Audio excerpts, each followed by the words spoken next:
Hi friends, Mahanadhi serial next promo என்ன மாதிரி என்ன ட்விஸ்டாக்க போகுதுன்னு பார்க்கலாம்.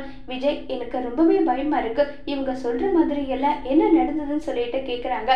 அது நடந்தது தற்செயலாக ஒரு ஆக்சிடென்ட் தான். இவங்க எதுக்காக இப்படி வந்து கேம் ப்ளே பண்ணுறாங்கன்றது எனக்கு தெரியல காவேரி.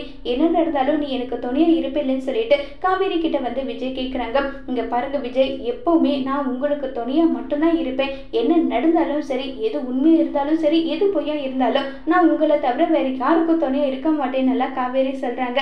இதை கேட்டு ரொம்பவே சந்தோஷமா விஜய் அங்க இருந்து கிளம்பி போறாங்க.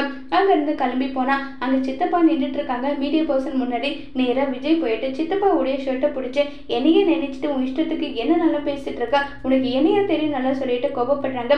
என்னப்பா விஜய், எனக்கு இதை தவிர வேற வழி தெரியல. வெண்ணிலாவுக்காக நான் எல்லா உண்மையும் ஒத்துக்க வேண்டியதா ஆயிடுச்சு. நீ வெண்ணிலாவை விட்டு பிரியணுன்றதுக்காக தானே இப்படிப்பட்ட வேலையெல்லாம் செய்ய சொன்ன, அதனால நானும் செஞ்சிட்டேன்னு சொல்றாங்க. உடனே போலீஸ் வந்துடுறாங்க. விஜய், நாங்க உங்களை அரெஸ்ட் பண்ணி ஆகணுன்றாங்க. சார், நான் என்ன சொல்றேன்னு கேளுங்க. இவங்க சொல்றது எதுவுமே உண்மை கிடையாது. இவங்க சொல்றது எல்லாமே பொய்ன்னு சொன்னாலும் இங்க பாருங்க, உங்களை அரெஸ்ட் பண்ணி ஆகணும்னு சொல்லிட்டு இப்ப விஜயை போலீஸ் அரெஸ்ட் பண்றாங்க. இதுல இருந்து விஜய் எப்படி தப்பிக்க போறாங்க?